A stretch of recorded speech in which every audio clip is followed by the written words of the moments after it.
Yay! Welcome back to our program, everyone. I'm Jefferson Denham. I'm so excited. We have today on our show James Mendez, and we're going to talk about graphic design and operating a creative clothing business, especially as we wind down from the COVID-19 lockdown. So, James, how are you? Thank you so much for joining us tonight. Welcome to the show. Thank you for having me. Dude, I love it. Now, one of the things I'm going to ask you, by the way, is because now things are opening up again, we're going to have to start wearing pants again, right? Yeah. So there's going to be a huge need for your services. Yeah. All right. So let's tell us your story, my brother. Tell us a little bit about yourself, your college major, and your creative ventures. Yeah. I'm James, like they just mentioned. I'm a graphic designer and artist, and I major in visual communications design right now at Cal Poly Pomona. And I make clothes. That's what we've been mentioning. I design T-shirts and hopefully expanding into more areas of product, maybe some pants. Yes, I'm going to need that. Yeah. So James, where did the creative spark for you begin, as far as with your artwork, let's say? I've always been super creative. In school, I was always doodling on stuff, and at home, I was always really encouraged. My mom is a very creative person as well, and she always had art supplies around the house, and I was always using them and stealing them. And Hey, how nice is that, though? A lot of parents aren't necessarily, not a lot. Some parents are not very supportive. You know what I mean? Like they'll say, "Oh, you're artistic. Nice job, son, but get a real job. Do that for fun." But it sounds like your parents were like that. They were very they were always encouraging. Yeah, very much so. Oh, I love that. So where did you get the idea then to start doing business with your work? Well, it first started kind of organically. I had friends who liked some of the artwork, and they're like, "Oh, can you do a piece for me?" And then I was like, "Yeah, definitely." And then that turned into commissions. And then I've always had an entrepreneurial spirit. I even remember in elementary school, I would make like necklaces and like bracelets and and sell them to the kids and stuff. And I always enjoyed making stuff and creating things for other people. And so it was just a natural progression, really, as I get older and find interest in new things. Right. And well, we were talking before the show too, that I think entrepreneurial spirit is so necessary. You can't always wait for someone to come along and give you what you need. You got to grab it and make it happen yourself, which is what you do. All right. So growing up, who were some of your biggest inspirations? Growing up, in terms of art specifically, I've always been really inspired by music. I'm sure behind me you can see there's album artwork all over the wall, and mainly musicians and artists have been a huge inspiration to me. Some specific musicians would be like Jack White. I've always been a big fan of his way he combines visual aesthetic with sound, and then in terms of specific, I've always been really into Raymond Pettibon. And all his artwork. He designed the Sonic Youth album artwork, a lot of Black Flag covers, and I've always been a big fan of that, and subconsciously probably modeled my art after him a lot. Gotcha. So these are some. So are these and who else might be some of your favorite artists and designers? Some others of my favorite artists and designers would probably be I don't know. That's a tough one because I really love so many. Yeah, I know that's hard. Things I remember as a young kid, I did reports on Henry Matisse, and that always stuck with me. The way he used form was always really interesting to me, and I was able to see a lot of his work at like I mentioned. I do a lot of art. I also see a lot of art. My family used to take me to art museums as a kid, and I'd see some of Matisse's work in person. I always thought that was really cool. Degas, a lot of fine artists of the time period, more modern art too. And you just absorbed all that, and now it's coming out in your art, right? Yeah, definitely. Beautiful. All right. Well, now that we've discussed you and your creative spark, let's go inside and take a look at the behind-the-scenes process of your art.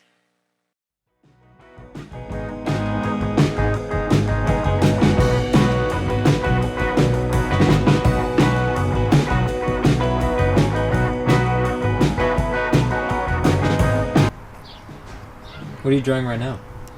I'm drawing. Well, it was a sketch I did earlier or last night of Mark Jacobs, and then now I'm like going over it and like inking it up, and it's not gonna be him anymore. It's gonna be something different by the end of it. But the original idea was that, so in a way, the thing that I'm interested in will kind of be embedded in the drawing. But you won't know that it's that. There'll be no way of knowing that by the end. Yeah, for sure. I'm trying to think of like more cool drawings to do for the Olvera Street thing too, because I think I want to do further donation to them specifically. I was like, what's some cool stuff? So I'm just trying to.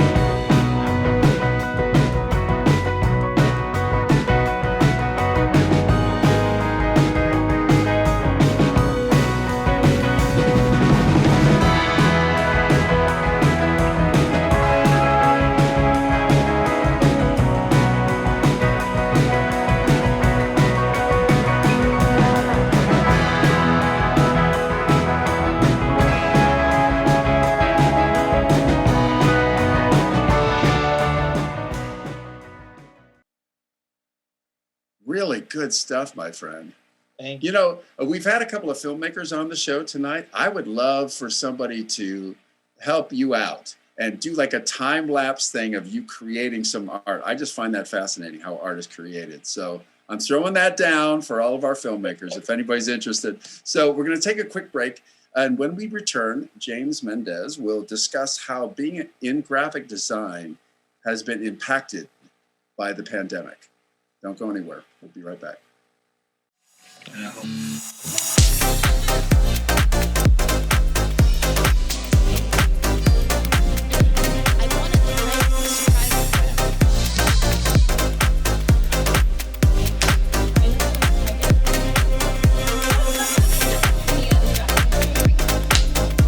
Ready, cam two, take cam two. 3, 2.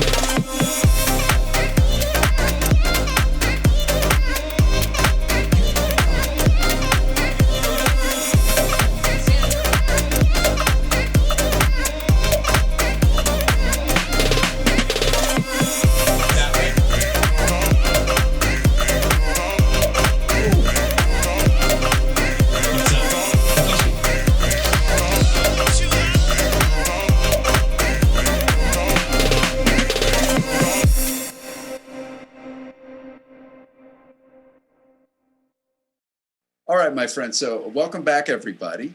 So how has remote learning impacted being educated in the arts? It has been a really interesting roller coaster. There's been some professors who have put a very, very intense effort into making it work to the best of their ability given the circumstances, and I'm super appreciative of that. And in those classes, there's definitely things that we're still lacking on, but overall, we're able to get the general ideas. And there's also some like really unique things that are happening where because you're at home, you have certain freedoms like to work on something that you didn't before, because where you'd be inside of a studio setting, you only have so much inspiration, but when you're inside your home, you have whatever is around you in that sense. And so it's definitely impactful. And yeah, I would definitely say there's a lot of positive to come from it, and there's a lot of obviously some negatives and things that we're working through, but I think for the most part, I'm getting through it. I'm ready for summer though. Right? For summer. Nice. Well, what was it like? Because I guess you transferred, right? You transferred to a different college and started taking these classes. So what was that like, transferring to a different college and then starting these classes when the lockdown began? Yeah, that was pretty different. That was an experience I will not forget. I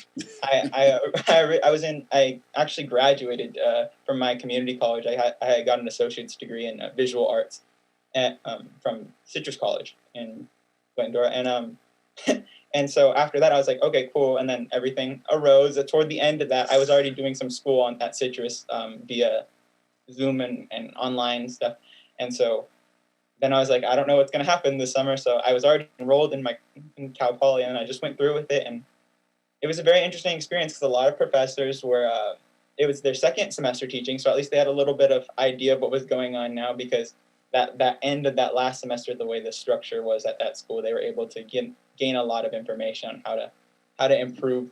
So that was good. But then there was also just a lot of stuff where professors would be like, I miss this building so much, and don't you guys all miss this building? And I'm like, I've been to the campus once. Right. It was to tour it. Well, I'll tell you what, I think you alluded to something that I think a lot of students watching are probably going to go, yeah, me too. Is like, we had to get creative. You're a creative soul. So you found ways to still stay creative. But boy, in a pandemic, everything was new, including, like you said, for the teachers too. So they were all mad scramble. So speaking of the pandemic, staying on that topic, how has the pandemic affected your overall work ethic? Would you say that you took advantage of the situation? You kind of were saying you did, or were there lots of roadblocks that you experienced? I think at the beginning there were lots of roadblocks, but after now it's a year and a half, and over this course of time, there's been a lot of learning experience and a lot of growth overall, and learning how to deal with the situation as difficult as the one that we're currently in, and the one that we're still in to some extent, gave me a lot of I think agility and taught me a lot of how to overcome things in a way that I've never really had to prior. So I gained a lot of things for sure. At the beginning, probably my workflow wasn't where it should have been. I was preoccupied with the situation like everyone else. But I think as time went on, I have a much better workflow, and I've also been able to use that extra time I had because you cut out an hour of commuting going to a school, and that extra hour goes toward, I'm going to draw these things. Oh, these things might look cool on some t-shirts. This is an interesting idea, you know? So definitely taking advantage of time in the later half of the pandemic. You found your own kind of flow and rhythm. Yeah. I love the word agility. I think you're so right. We have to be willing to adapt and change anyway, and the pandemic just kind of forced it. Yeah. All right, so we're going to take another quick break, and when we come back, we'll discuss some of James's artworks as well as his brand, Mild Clothing. So we're going to return in just a few moments. Stay tuned.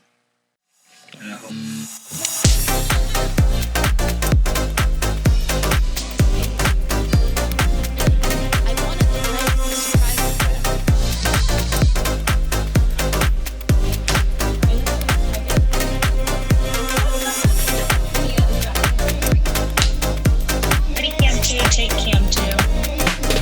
3, 2.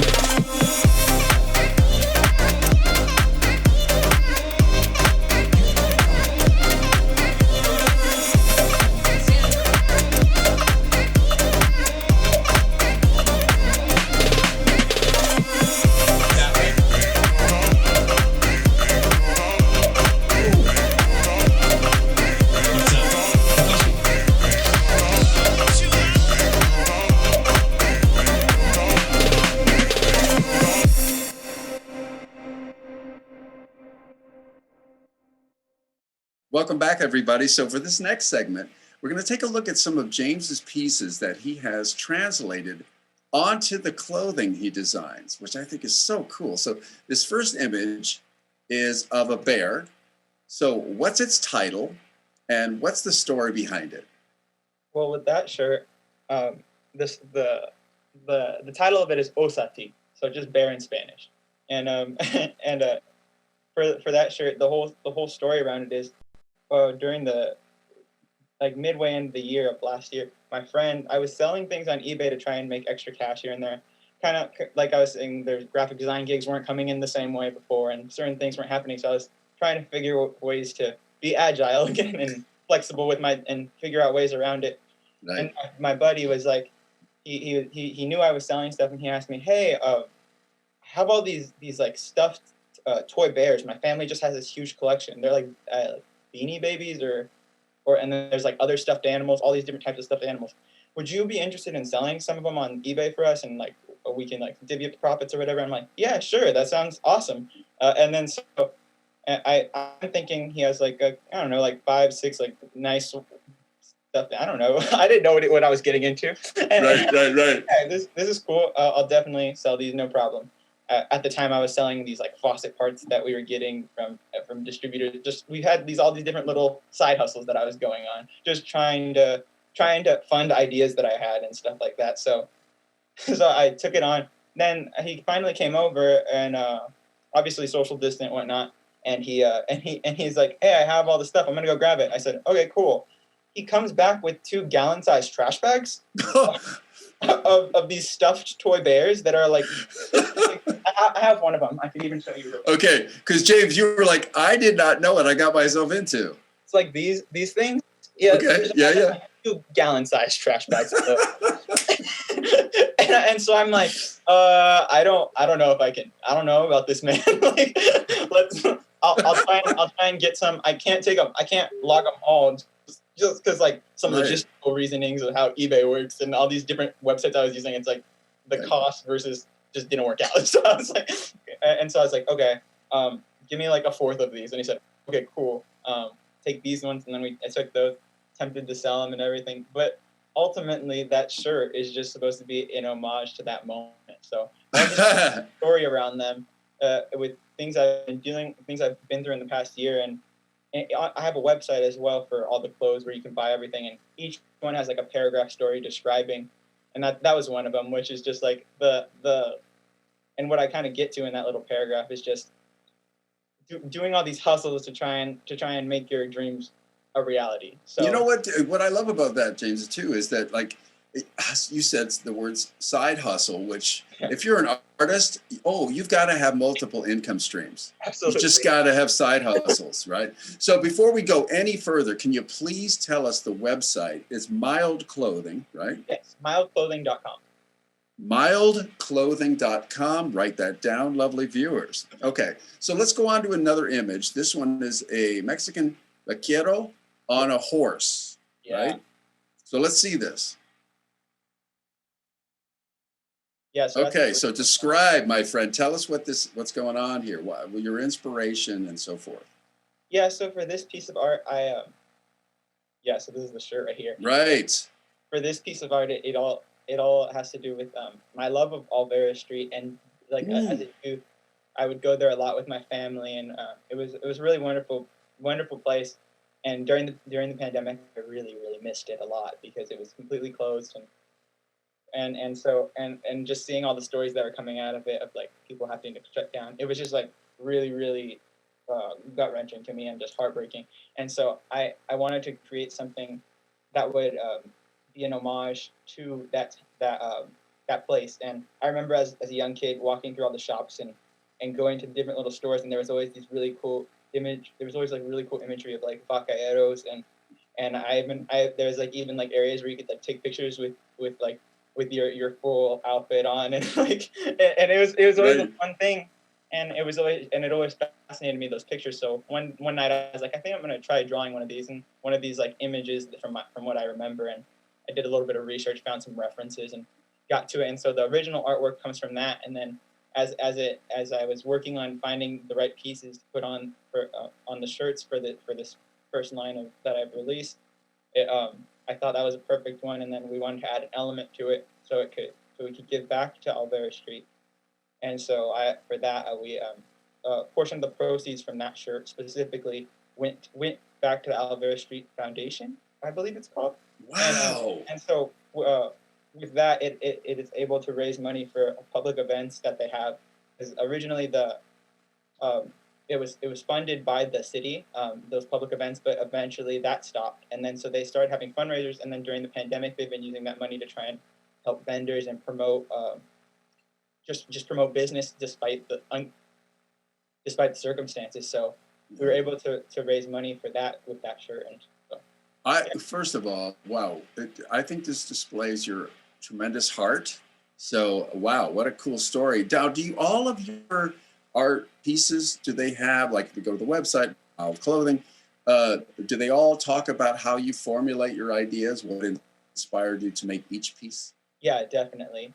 I mean, when you're looking at graphic T-shirts, there's a pretty wide market for that, and a lot of people have their own spin on it. So I've always wanted to tell a story and make something that stood out, not just with the bright colors, but also with some sort of depth and meaning, because that's always been a strong point in art. And in every art class I've taken, that was something to pick up on. It's just the meaning behind your work is sometimes almost more important than the piece itself. I totally agree. I was talking to a friend of mine who's a director, and he says he believes that all of your art has to have a piece of you in it for it to be anything that's authentic and cool. And so what you're doing, it seems like, is you're taking all these wonderful experiences and inspirations, and then how it comes out, you then tell a story, and we're hardwired for story. I just love that. So for these artworks going forward, have you shifted focus at all to creating designs better suited for clothing?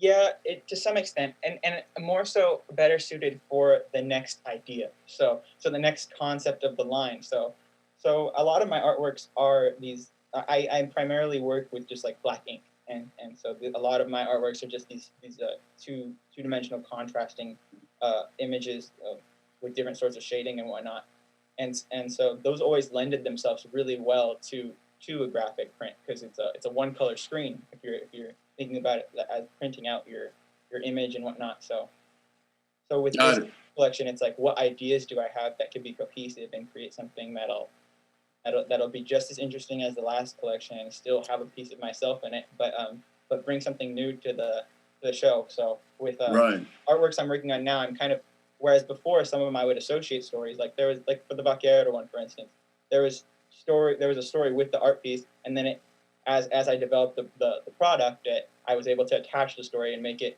really cohesive. But I designed the piece without the notion that it's going to be on a shirt. Now I'm designing pieces with the notion that this one's going to be great on a shirt. So got it. That makes a lot of sense. Wow. All right. So we've been talking about it, lovely audience. So let's take a look at James's clothing brand, Mild Clothing.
So how do you go about getting the picture onto the screen? So I draw the pictures first in my notebook, and then I scan each image, and then I take it into Adobe Illustrator and fix some minor details and make sure it's a solid vectored SVG file, which is like some like techie stuff. Yeah. But yeah, and then once that's all ready to go, I have a company I use in LA, and they do a great job. Shout out to Mick Logan. They get my screens burned for me, and they always have super high quality stuff. So yeah, I use them, and then now it's on a screen, and then from there I put the ink on and screen print a ton of shirts.